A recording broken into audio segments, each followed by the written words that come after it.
Delhi Mumbai industrial corridor DMIC project Bharat का एक industrial development project है जिसका मेन एम भारत की राजधानी दिल्ली को आर्थिक राजधानी मुंबई से जोड़ना है।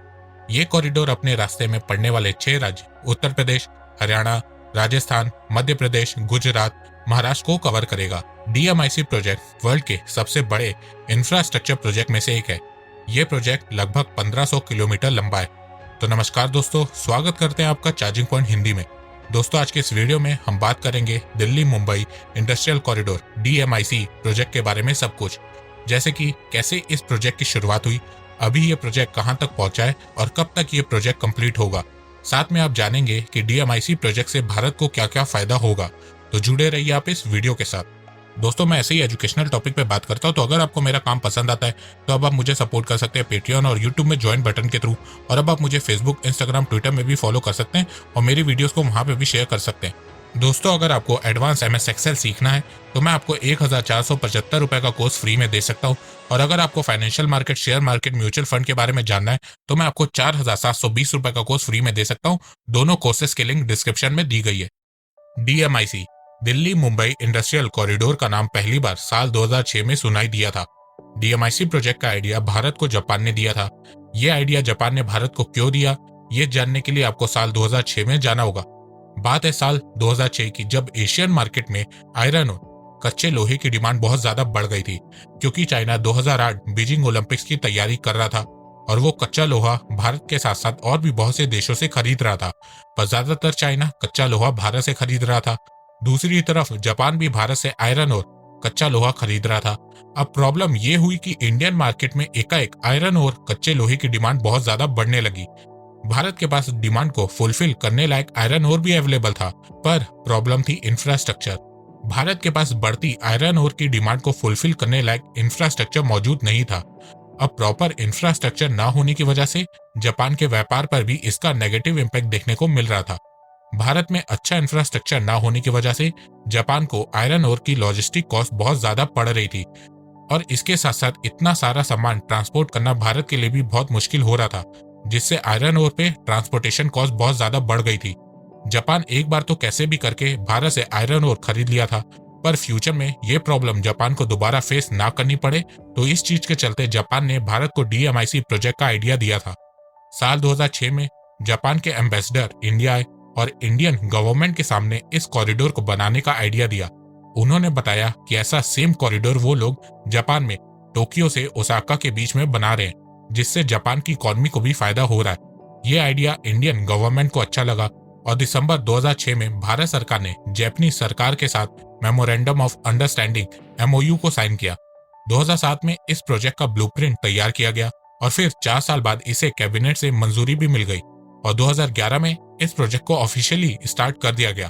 पर उसके बाद भी डीएमआईसी प्रोजेक्ट ग्राउंड लेवल पे 2014-15 से स्टार्ट हुआ, क्योंकि 2011 में डीएमआईसी के अप्रूवल मिलने के बाद भी 3-4 साल तक डीएमआईसी के नोड्स की प्लानिंग पे काम चल रहा था। जहां डीएमआईसी प्रोजेक्ट को अप्रूवल मिलने में 4 साल लगे और फिर उसके बाद प्लानिंग को 3 साल, 7 साल तो भारत ने अप्रूवल और प्लानिंग में वेस्ट कर दिया। वहीं दूसरी तरफ जापान ने इन 7 सालों में अपने यहाँ इंडस्ट्रियल कॉरिडोर बना लिया था। वैसे ये मैं अपने से नहीं बोल रहा हूँ, ये बात 2013 में डीएमआईसी डीसी के former chief executive Amitabh Kant ji ने कहा था। पर अच्छी बात इस समय ये है कि इतने डिले होने के बावजूद डीएमआईसी प्रोजेक्ट के फेज 1 का काम 60% 2020 तक कंप्लीट हो गया है, और इस साल के दिसंबर तक इसको पूरी तरह से कंप्लीट कर दिया जाएगा, जो कि बहुत अच्छी बात है। और इसका श्रेय नितिन गडकरी जी को जाता है।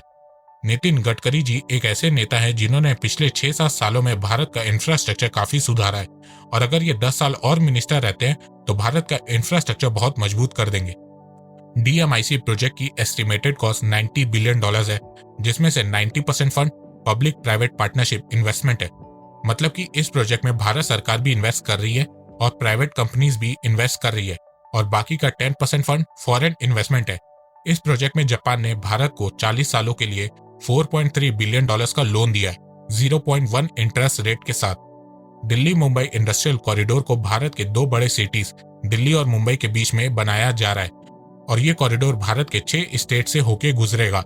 इसके साथ ही दिल्ली से मुंबई के बीच में 8 लेन एक्सप्रेस वे भी बनाया जा रहा है, जिससे दोनों सिटीज के बीच का ट्रेवल टाइम 24 घंटे से कम होके 12 घंटे हो जाएगा, और इसका काम 2023 तक कंप्लीट हो जाएगा। इस प्रोजेक्ट के चलते 24 industrial region, 8 smart cities, 2 international airport, 8 lane highway, 5 power projects, 2 mass rapid transit system, 2 logistical hubs और India first high speed railway line को डेवलप किया जा रहा है।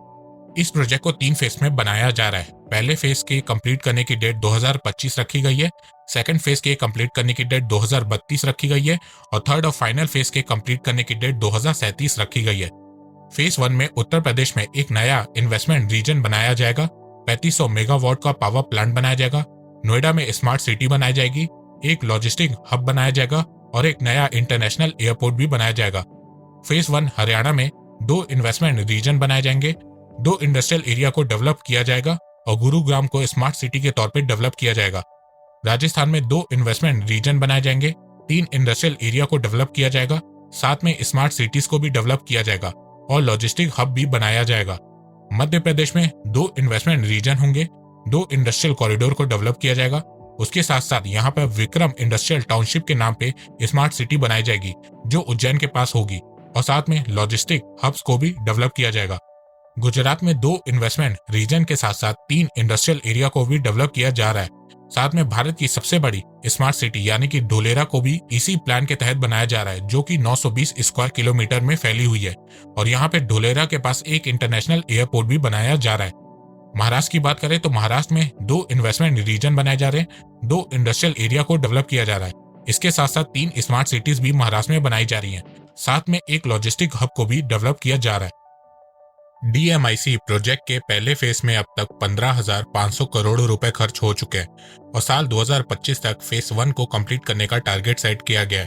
पर जिस स्पीड से DMIC प्रोजेक्ट का फेज 1 पे काम चल रहा है, उससे ये अनुमान लगाया गया है कि 2022 तक DMIC का फेज 1 कंप्लीट हो जाएगा। DMIC प्रोजेक्ट का फेज 2 2018 में ही स्टार्ट कर दिया गया था।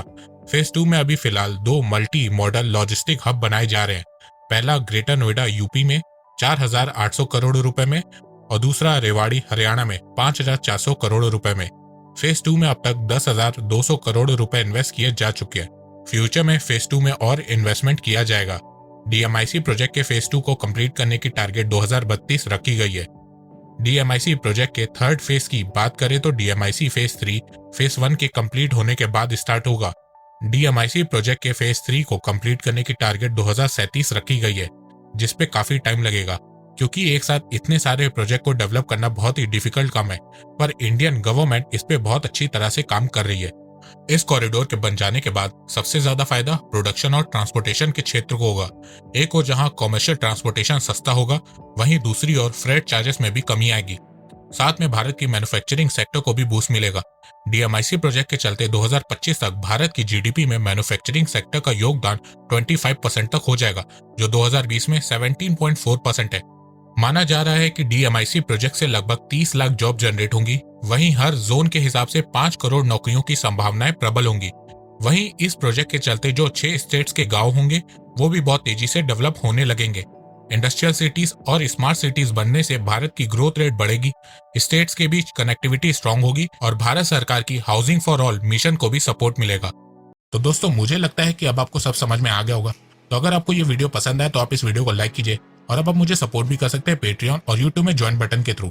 एक बात मैं कहना चाहता हूँ, आप जितनी मेरी वीडियोस को शेयर करेंगे उतनी ही रीच मेरी बढ़ेगी और उतने ही लोग मेरे से जुड़ेंगे। तो वीडियो को शेयर करना, चैनल को सब्सक्राइब करना बिल्कुल भी मत भूलिएगा। मैं ऐसे ही एजुकेशनल वीडियोस लाता रहूंगा आप लोगों के लिए। तो अभी तक के लिए बस इतना ही। धन्यवाद। जय हिंद, जय भारत।